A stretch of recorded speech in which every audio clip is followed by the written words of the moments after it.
So అలాగే ఇప్పుడు మీరు మూవీ రంగంలో చాలా వరకు ఫస్ట్ ఆఫ్ ఆల్ మీకు కంగ్రాచులేషన్స్. చాలా దాదాపు ఒక 5-6 సినిమాలలో యాక్ట్ చేయడం జరిగింది యాజ్ అన్ యాక్టర్ గా.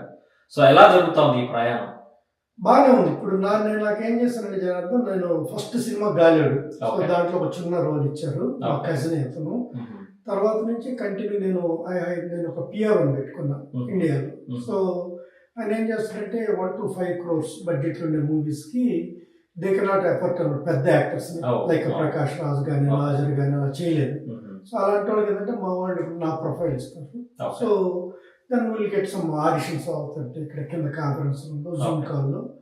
సో అలా ఆసక్తి ఎట్లా కలిగింది అసలు నిజంగా ఇటు నుంచి మళ్ళీ మూవీ రంగంలోకి వెళ్ళాలన్నట్టు? మా నాన్నకి బాగా డ్రామాలో వేసేవాళ్ళండి. సో మా నాన్న వచ్చి బాలనాగమ్మ, హరిశ్చంద్ర అలా రోల్స్ ఇస్తే హరిశ్చంద్ర దాంట్లో లోహితుడు చిన్న హరిశ్చంద్ర వాళ్ళ కొడుకు లాగా కూడా నేను కపుల్ ఆఫ్ టైమ్స్ డ్రామా వేస్తాను. అయితే చిన్నప్పటి నుంచి ఈ యొక్క కళల పట్ల మీకు కొంచెం మక్కువ ఉంది అండ్ స్టేజ్ పర్ఫార్మెన్స్ చేశారు. అలా చేసాం. బ్యాక్గ్రౌండ్ కొంత ఉంది.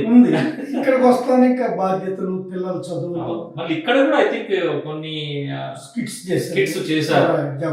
మనకి అపర్ణ తుర్గ దగ్గర దగ్గర కూడా కొన్ని చేశారు. అపర్ణ గారు టీచ్ చేశారు మాకు. నేను గిరీష్ మేందంగా చేశాను. మా అబ్బాయి కూడా చేశాడు.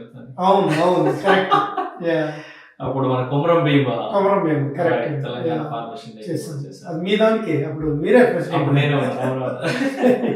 సో అవన్నీ గ్రేట్ మెమరీస్. సో అది ఉంది కాబట్టి ఇంకొంచెం ముందుకెళ్ళాలి.